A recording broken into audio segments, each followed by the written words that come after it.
Good morning students. आज हम लोग अपने हनीकॉम बुक का unit 9 a bicycle in good repair को पढ़ेंगे। A bicycle in good repair, इसका मतलब एक साइकिल की अच्छी मरम्मत। रिपेयर का मतलब मरम्मत करना। इस लेसन में आपको ये बताया गया है कि कैसे एक अपने ही फ्रेंड के साइकिल को पूरी तरह से ख़राब कर देता है। उसे लगता है कि वो इस साइकिल की रिपेयरिंग कर रहा है, मरम्मत कर रहा है, लेकिन वो उस साइकिल को पूरी तरह से ख़राब कर देता है, बिगाड़ देता है। आइए हम इस लेसन को शुरू करते हैं। बिफोर यू रीड, इससे पहले कि हम अध्याय शुरू करें, हमको ये जानना चाहिए।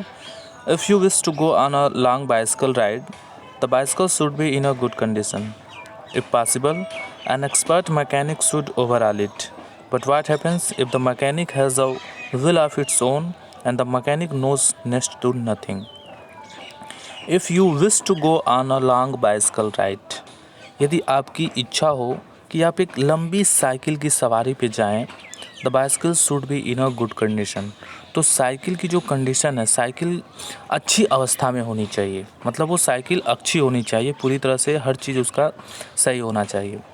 इफ़ पॉसिबल, यदि संभव हो, an expert mechanic should overhaul it. Overhaul का मतलब होता है पूरी तरह से मरम्मत कराना. तो एक कुशल मैकेनिक के द्वारा, एक कुशल कारीगर के द्वारा उसकी ओवरहालिंग करा लेनी चाहिए, उसकी पूरी तरह से मरम्मत करा लेनी चाहिए.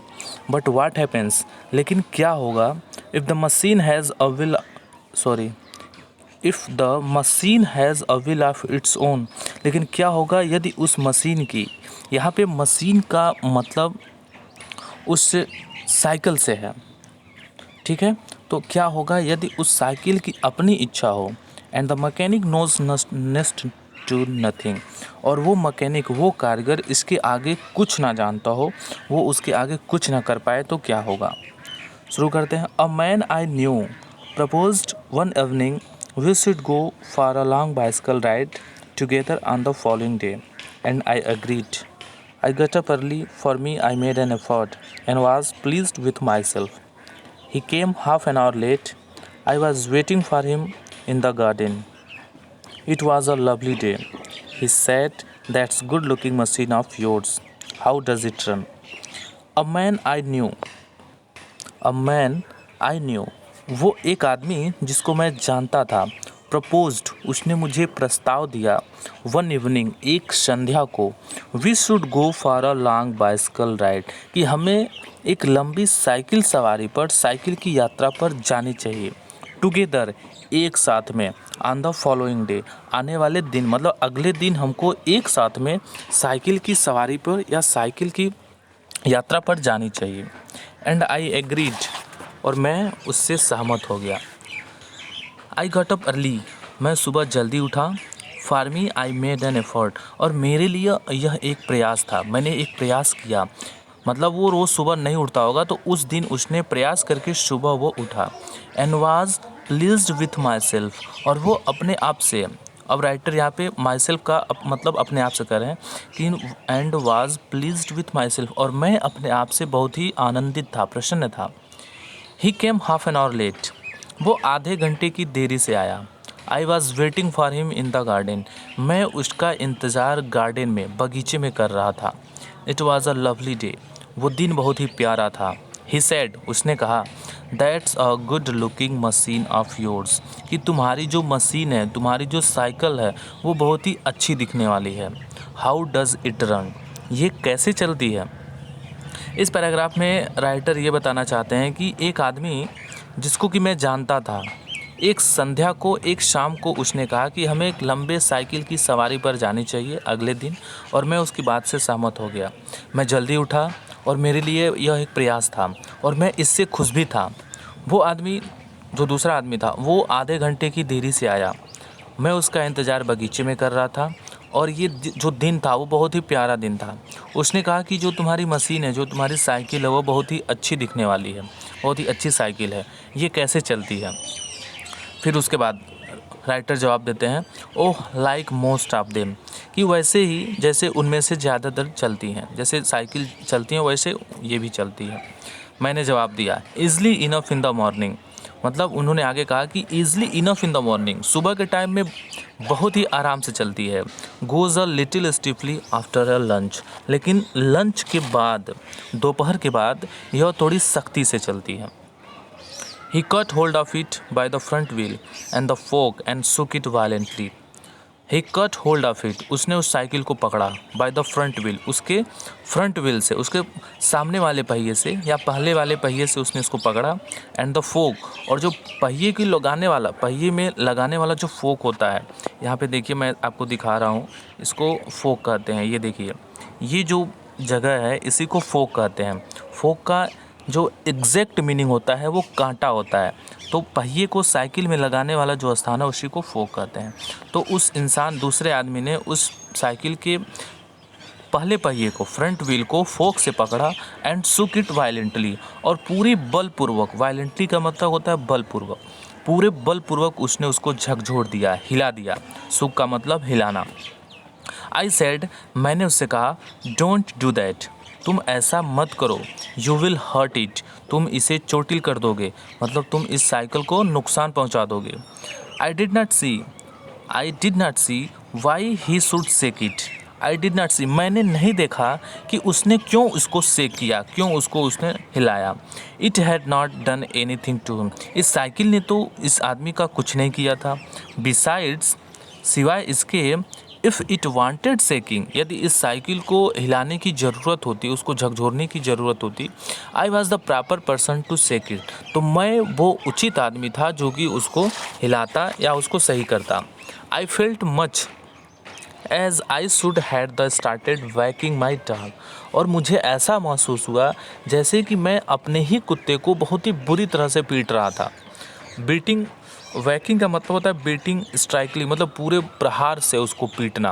देखिए बगल में इसका मीनिंग दिया वैकिंग का, बीटिंग स्ट्राइकिंग, किसी को प्रहार पूर्वक पीटना। तो मुझे ऐसा महसूस हुआ जैसे आई शुड हैड, मैंने ऐसा महसूस किया कि he started walking my dog, जैसे उसने मेरे कुत्ते को खूब बुरी तरह से पीटा हो। ही सेड, उसने कहा, दिस फ्रंट व्हील वॉबल्स, उसने कहा कि ये जो सामने का पहिया है उसमें थोड़ी डगमगाहट है, ये डगमगाता है, हिलता है। आई सेड, मैंने कहा, it doesn't if you don't vowel it, मैंने कहा कि वो ऐसा नहीं करता यदि तुम इसको वॉबल ना करो, तो तुम उसको अगर ना डगमगाओ तो ये नहीं डगमगाता है। It didn't wobble as a matter of fact, nothing worth calling of wobble, मैंने उससे कहा कि ये बिल्कुल भी डगमगाने वाला पोजीशन में नहीं है, और अगर सच्चाई की बात करें तो उस पहिए में कुछ भी वॉबल जैसा नहीं था, डगमगाने जैसा कुछ भी नहीं था, पहिया एकदम परफेक्ट था। ही सेड, उसने कहा, दिस इज़ डेंजरस, यह खतरनाक है। Have you got an hammer, क्या तुम मेरे लिए हैमर लेकर आओगे, हथौड़ा लेकर आओगे। आई आट टू हैव बीन फर्म, मुझे थोड़ा दृढ़ होना पड़ा, स्थिर होना पड़ा। मैं करना कुछ और चाहता था लेकिन मैं स्थिर हो गया, मैं शांत हो गया और मुझे शांत होना पड़ा। बट आई थॉट, लेकिन मैंने सोचा, दैट कि perhaps he really did know something about the business, कि मुझे ऐसा लगा कि शायद वो सच में इस काम के बारे में कुछ जानता था। ही रियली डिड नो, वो सच में कुछ जानता है, समथिंग, कुछ, अबाउट दिस बिजनेस, इस काम के बारे में वो सच में कुछ जानता था, ऐसा मुझे लगा। I went to the tool shed, मैं टूल शेड में गया। टूल शेड का मतलब जहाँ पर उपकरण रखे जाते हैं, हथियार रखे जाते हैं, उस छप्पर में या उस कमरे में गया। टू सी, ये देखने के लिए कि व्हाट आई कुड फाइंड, कि मैं क्या पा सकता हूँ उसके लिए। व्हेन आई केम बैक, जब मैं वापस आया, he was sitting on the ground with the front wheel between his legs, जब मैं वापस आया, when I came back, he was sitting on the ground, वो ज़मीन पर बैठा हुआ था, with the front wheel between his legs, front wheel को, उस सामने वाले पहिए को अपने पैरों के बीच में लिए हुए वो ज़मीन पर बैठा था। He was playing with it, वह उनके साथ खेल रहा था। Twiddling it round between his fingers, twiddling का मतलब होता है टर्निंग, देखिए यहाँ मीनिंग लिखा है, ट्विडलिंग का मतलब टर्निंग, घुमाना। वह अपने उंगलियों से उस पहिए को घुमा रहा था। राउंड बिटवीन हिज फिंगर्स, अपने उंगलियों के बीच से उस पहिए को वो घुमा रहा था। The remnant part of the machine was lying on the grovel पथ बिसाइड हिम, द रेमनेंट का मतलब होता है रिमेनिंग पार्ट, जो बचा हुआ हिस्सा है। तो उस मशीन का, उस साइकिल का जो बचा हुआ हिस्सा था वो ग्रोवेल पथ पर, ग्रोवेल का मतलब पथरीला, उस पथरीले रास्ते पर उसके बगल में पड़ा हुआ था। लाइन का मतलब पड़ा होना, यहाँ पे सेंस निकलेगा। तो वो उस साइकिल के पहिए को, फ्रंट व्हील को, जब मैं वापस आया तो मैंने देखा कि वो फ्रंट व्हील को अपने पैरों के बीच में वो लेकर बैठे हुए हैं और उनके साथ वो खेल रहा था। उसको अपने उंगलियों के बीच से उसको घुमा रहा था। और जो मशीन का, जो उस साइकिल का बचा हुआ हिस्सा था, वह उस पथरीले रास्ते पर वहीं उसके बगल में पड़ा हुआ था। He said, उसने कहा, "It looks to me as if the bearing were all wrong."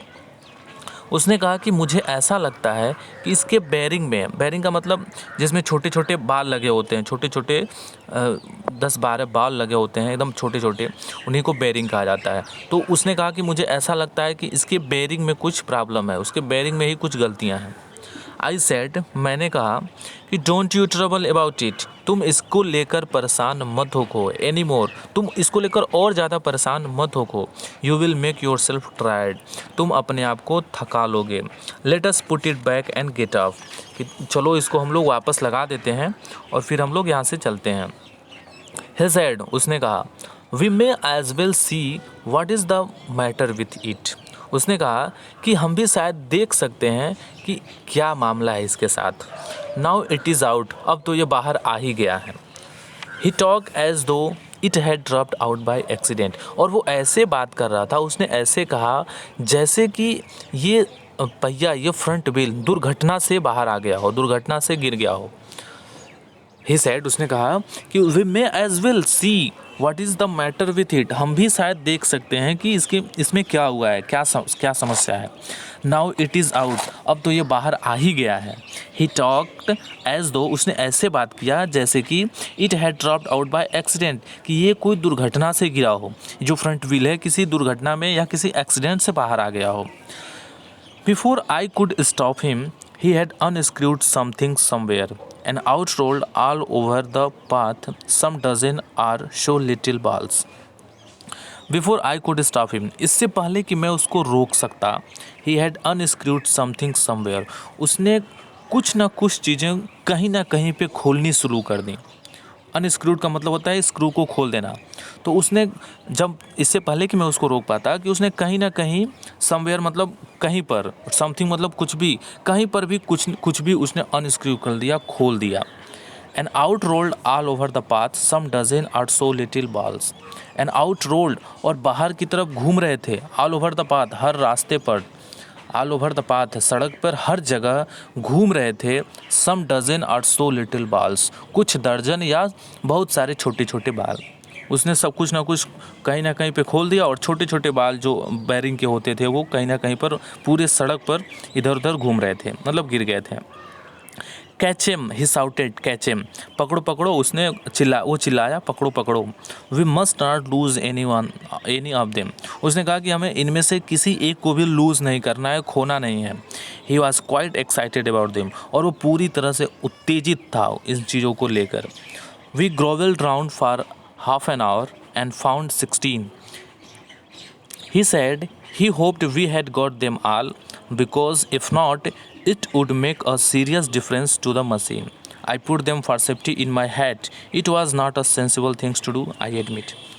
अब राइटर कह रहे हैं कि we grovelled round for half an hour. Grovelled का मतलब होता है ज़मीन पर लेट कर कोई काम करना। क्रोवेल्ड ऑन द ग्राउंड, देखिए बगल में दिया है, क्रोल्ड ऑन द ग्राउंड, ज़मीन पर लेट कर, रेंगना या रेंग कर कुछ काम करना। तो we grovelled round for half an hour, हम ज़मीन पर ज़मीन पर लेट कर घूम कर हमने आधे घंटे तक उसको खोजा, ढूंढा। एंड फाउंड 16, और हमने कुल 16 बॉल्स हमने पाए।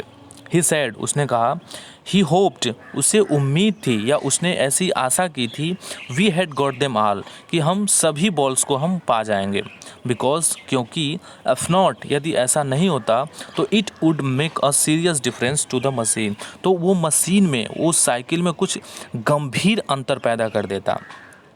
I put them for safety in my head, मैंने सेफ्टी के लिए, सुरक्षा के लिए उन बॉल्स को, उन छोटे छोटे जो छर्रे लगे होते, बॉल्स को मतलब छर्रे भी कह सकते हैं, तो जो छोटे छोटे बाल लगे बॉल्स थे उनको मैंने अपनी टोपी में, अपनी कैप में रख दिया।